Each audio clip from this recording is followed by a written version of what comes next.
what we're going to have is we're going to have a post-truth society, and then the only way they're going to be able to tell you what's true or not is some committee which decides what's true and what's a deep fake, and then they're going to be in charge of the world, and then they're going to lie to you, and then you're really in trouble.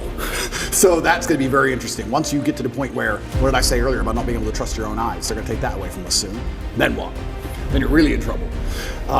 In regards to AI, I think it has to be adopted. Inside of my school, Hustlers University, we teach AI with absolutely everything. A lot of the images we generate, even on my Twitter account, is all AI. And what's actually scary about the modern world is, I don't consider myself old, I'm 36, but some of the children, I call them children, 17, 18-year-olds inside of my school, Hustlers University, they're AI wizards, and they can do magic with this stuff. Magic. Like, they can literally, genuinely, Andrew Tate on the moon, and the image is generated in seconds. Like, artists are going out of business. I thought AI would put truck drivers out of business. Artists are going out of business. Musicians are going out of business. It's kind of scary. I do like to think that with things like AI, there's always going to be some degree of natural separation between the men who are genuinely inventive and killers and the men who are more... Let me change the way I say that. I think if you're an exceptional person, a truly exceptional person, you don't have to be afraid of nearly anything. But man, you'll probably agree with this. In my experience, in nearly every business in the world, you have 10% killers, and then you have a bunch who want the paycheck. They do their job, but I wouldn't say they're killers. You understand? Mm-hmm. And we live in a society for a long time where I can even tell you now, sometimes when I hire, I'll say to my cousin or to my COO, I'll say, look, either get one killer or 3 normal people. Because that's the reality, that's the basic, you either need 3 people to half do the job or you need 1 killer to do the job.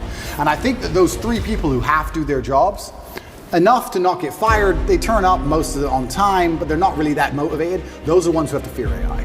I think businesses in the medium term are going to become killers in AI. I tell them now, I have some guys who work for me on one particular company and their sales staff. I was reading through the sales scripts. The killers doing really well. But the average guys have said, you're not doing much better than ChatGPT could do right now. I want to warn you that you're not doing much better than I could replace you with a machine today, let alone in 5 years from now, for free. You need to be careful. So I think it's just becoming more and more competitive. The idea that you can just be Joe Schmo, do your job, turn up, I don't try that hard, it's fine. I think that's all going to go out the window because as the world becomes more competitive, as a company, you have to compete with your competitors, and the only way you're going to be able to do that is just where do you cut the fat? Where do you cut the flat? When I see AI popping up and getting more and more intelligent in the way it's talking, that doesn't scare me. I have a way with words. If I was Joe Schmo, I'd be afraid. This ChatGPT can probably text your girl better than you can.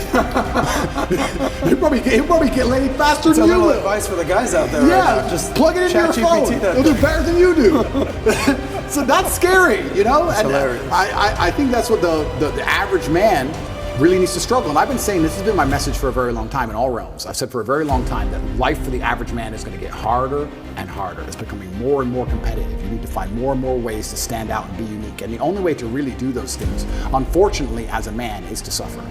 And that's one of the reasons I'm kind of glad that God put me in jail, because if you look at anything that builds a man into a man, there's a degree of suffering. It's very hard to become a man and have a man who's respected and has stories and is capable when he only had a nice life and nice experiences. It's usually the things that made you the best version of you are usually the worst things that happened to you. So the demons I carry from jail, the fact that I can't sleep. The fact that I can't sleep, I've had girls say to me, you can't sleep, you need to see a psychiatrist. And I said, absolutely not. I would be furious if a psychiatrist walked in here and took my demons from me. I don't care if they could fix me with a click, they're mine. And they were bestowed to me by God. And they are mine to deal with and they are mine to fix, because that's how I become a better version of me. I would be furious if someone took them away from me. I'm glad I can't sleep. Good, I can train endlessly. That's why I'm bigger than I've ever been. I'll train I'm not gonna waste a minute. But all the demons that have been given to me by God and all the problems that have been given to me by God are mine to fix. I would never ever allow anybody else to take them from me. I'd be furious. If a psychologist came in and said I could cure you, I'd say, no thank you, I will cure myself. I don't care if it takes 10 years. I'll cure myself, that's my job. And I know that when that's done, I will be more mentally resilient than I ever would have been without jail. That's the whole point of it, right? So many men say, I want to be the man, but they don't want to suffer, they don't want to fight, and I don't understand why, because even if you look at a superhero movie, they tell you, even in superhero movies, they make it very clear, Batman's parents died, that's why he's Batman. All the bad things have to happen. There's no way to get there without the bad things. I get so many emails from people complaining about their bad things, and I don't have time to reply to any of them, but if I could, I'd say, good luck, congratulations, off you go. Of course she broke your heart. Of course you're sad, of course you miss her. She's with me now. That's life. That's part of it. That's the only way you're gonna get to that level of resilience. You can't become the man any other way. So yeah, I thank God for everything bad that's ever happened to me and all the demons, and I trust that he's not gonna give me anything I cannot, in the end, decipher and deal with. In the end, I think it's a puzzle, and you decipher it and you work out the best way to deal with it, and you internalize the good parts, and you become a better and stronger and more resilient person for it. So I have to thank God for every single one of them. Well, I mean, you got to go through shit to be the shit. That's basically what it is. And by the way, what you're saying is not a hypothetical. You talk about being the average man. You see this play out on dating apps these days. Have you seen what's happened, especially on Instagram and on all the dating apps, Hinge, Bumble, and out there? The top guys out there are getting 90% of the women, whereas the bottom guys, I think the stats are a third of men under 30 have not been laid in a year. If being average is not acceptable anymore. At all. It's not acceptable anymore, and it's not acceptable in the sexual marketplace, but it's also just not acceptable, I don't think, even in life anymore. Period. You have to diversify now so much to even protect yourself. The idea that you can just be a law-abiding citizen in a country and just work your job and be okay is gone. It's gone. If COVID doesn't prove that, I don't know what will. Yeah. Look at my situation. You have to diversify. You have to be smart enough that you have assets and friends and capability and lawyers and whatever all over the world now. That's the only way to protect yourself. You can't just sit within one jurisdiction and go, oh, well, but I don't speed, so it's going to be okay. I don't think it is. I think it's coming to a point where it's not going to be okay. And AI is going to make it harder and harder, again, for those average men. It's going to be harder and harder. I don't think the exceptional men are ever going to suffer from AI. I think we're going to use AI. My mother always says to me, I'm glad I'm not young. And I'm starting to say that now, I'm glad I'm not young. Because I'm telling you, it's going to be scary, right? Because the world is hyper-competitive. Every single thing in the world is competition. I don't think people realize I'm a hyper-competitive person because I understand that every single thing I want, somebody else wants. The girl I want, other people want. The car I want, other people want. The house I want, other people want. The lifestyle, the jet, every single thing you want, somebody else wants. It's a massive competition. As a man, you have two choices. You either accept that as a massive competition and try and play the game, or you just try and pretend it's not a competition and live in perpetual failure. And it's going to become hyper-competitive, the world already is.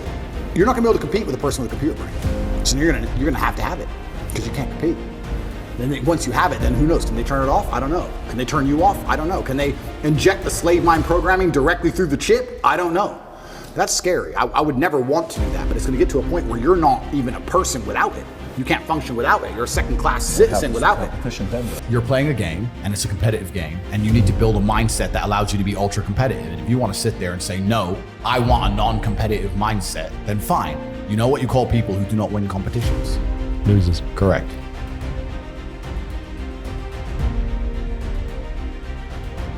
I've had this conversation with a bunch of people, and my basic premise is that I refuse to believe in things that take power away from me. If you are in a haunted house and you believe in ghosts, you're scared of the haunted house. If you're in a haunted house and you don't believe in ghosts, you're just in a house and you don't care. So I don't like the idea when someone explains to me the idea of one day waking up and being miserable and not wanting to live anymore, and it's nothing to do with my circumstances and I have no power over it, and no matter how good my life is, I'm still gonna feel terrible and I'm gonna wanna die. That's not an idea I subscribe to. Feeling depressed is real. Yeah. Depression as a disease, I do not subscribe to. The idea, I believe, that if you feel depressed, something is depressing you, and you should try your best to fix it. You should take control of your life and do your best to fix it. The idea, but they don't say that. They don't talk that. They say depression like it's this magic thing that comes out the sky and it gets in your brain, you're sad no matter what, and there's nothing you can do about it, and you need to only take pills. And I think that's a very bad way to look at the world, and that's a bad idea to subscribe to. And if you start to feel depressed, let's say your girl leaves you and you start to feel depressed, but you believe in the idea of depression, you're now going to start diagnosing yourself as clinically depressed, self-hypnosing yourself into hypnotizing yourself into being clinically depressed. And it's amazing how you can speak things into existence. I cannot become depressed because I don't believe in it. So how about chemical imbalances in the brain? Bullshit. That's all been disproved anyway. Really? It's all been disproved. Firstly, that's all been disproved. And secondly, even if that was true, even if I had a chemical imbalance in my brain, I do not believe in depression. That's just who I am as a person. I don't believe in it. I do not believe in things that take power away from me. So, and people sit there and they try very hard to convince me it's real, which is actually quite interesting because it's always usually depressed people who sit there and try very hard to defend this idea. If you're so scared, if depression's so terrible, why are you sticking up for it? Why are you fighting so hard to convince me it's such a powerful force? Why shouldn't you be doing the opposite? Shouldn't you be listening to me? Whose team are you on? Like, do you want to be depressed? Like, it's insanity, these people who are so desperate to push this idea. Then you add in the pharmaceutical element, the fact that everyone's taking these fucking drugs, messing with their brain chemistry. It's garbage. I think that you feel depressed sometimes because you're human. Let's pretend I'm completely wrong, right? We can look at situational depression like you just described. We can talk about brain imbalance and chemical imbalance. We can talk about clinical depression that you get and it's chronic and there's nothing you do about it, whatever. Let's pretend all these things are completely true. The best option, the best thing to do is still to get up, be an adult, control your emotions, be stoic, and do the things you're supposed to do day after day. Laying in bed and doing nothing is never gonna be the best option. The best option is still to go to the gym, to work hard, to run your business, and to be successful. So it doesn't matter, we're talking about the different positions on the chessboard. But if the rules of the game remain the same, regardless of the position you're still trying to win, you still have to do the same things. So does it even matter at this point? If you come along and say he's depressed because of X and he's depressed because of Y and he's depressed because of Z, and the answer to all of them is still the same thing, then I don't give a fuck why you're depressed. All I know, what I will say as a matter of fact, is this world is hyper competitive, especially as a man. Most men are walking through life and they don't realize that it's constant competition. I was driving here, even as I was driving here, I was looking out the window and I was looking at all these people just walking around. One of them had a fucking croissant. One of them was dressed like a dickhead because it's London. He thinks he fucking looks cool. This is a fucking moron. We've all seen them. Yeah, moron. Some of the dude just talking shit on the phone. Some other guy with headphones in, waiting to be fucking murdered, wouldn't even hear it coming. And all these NPCs, I'm just looking at them going, do they realize they're in endless, constant competition? Every single pound they want, someone else wants. Every single girl they want, someone else wants. There are people like me out here. I will destroy, you could get all 30 of them in a room and I will sit by myself and absolutely annihilate them in any single metric. And they're just sitting there just fucking floundering and wandering through life unaware of how competitive the world is. Well, and whinging how unfair it is. And how unfair it is. And this is my point. If the world is truly that competitive, you do not have time to be depressed because it's a non-competitive mind state. You could be depressed for X, Y, Z, whatever. I'm not depressed. And I want the money you want, and I want the girl you want, and I want the status you want, and the car you want, and the house you want. And I'm gonna get it, and you're fucking not. And that's the bottom line of life. If you gave that guy that stuff, he probably wouldn't be depressed. Well, he's get up off his ass and work then, doesn't he? Business. And this is the point. You're playing a game, and it's a competitive game, and you need to build a mindset that allows you to be ultra competitive. If you want to sit there and say, no, I want a non-competitive mindset, then fine. You know what you call people who do not win competitions? Losers. Correct. This is the full circle realization. You get to the point where, as frustrating as it was, you need this slave class of people who buy bullshit so that I don't have to do bullshit stuff, which is great. But if you're and not everybody's mind can be free because in society it would break down. But of course, some people's minds are designed for freedom and some people's aren't. But it's amazing when you're talking to the slave mind, trying to get through to them. And it played out even in my cancellation. There are people who would sit and get furiously angry about the subject of me, saying I'm a bad person. And when you ask them one bad thing I've said, they don't know. How could you be angry about something and you don't even know why? It's all clown world. It's absolute clown world. It's slave mind, and the slave mind is actually a dangerous thing. When I'm combating it, people think I'm combating it just for fun. No, the most heinous crimes in the history of humanity have been conducted by people who blindly obey governments. Blindly. If you're gonna sit there and be a dummy and blindly comply and be told to hate a certain race or hate a certain person or do a certain thing without thinking, that's how World War II happens. All these people who sit and say, I'm a good person and you're bad because I have my mask and I have my boosters and you're bad. No, I think, you don't. You're the bad people. History is full of people like you who don't fucking think, who do as they're told, and you're the ones who end up fucking murdering people, not people like me. Everyone likes to believe they would have resisted the Nazis. They're the ones who would have not done it. But then they're fucking told to mask up and bend over for the fucking dildo and they take it. It's garbage. And that's their goal, right? Their goal is to soften everybody's brains and to delete one side of the argument. This is why I talk about the Matrix. People say, why do you talk about the Matrix all the time? And I say there are people who are living right now in a computer-generated reality. If you believe everything you're watching on the news, you are believing a complete false version of reality. And the idea of that reality is to keep your brain occupied enough so you continue to do a shit job for shit wages, pay your taxes until you die.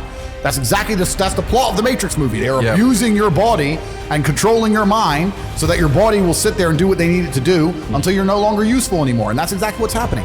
And another question I get is people ask me why I'm so interested in this fight against the Matrix. And I try and explain to people that I believe this fight cannot be avoided. I think you're either combating the Matrix and fighting against the garbage they're telling you, or you're believing it. And if you believe it, then you end up fighting against yourself.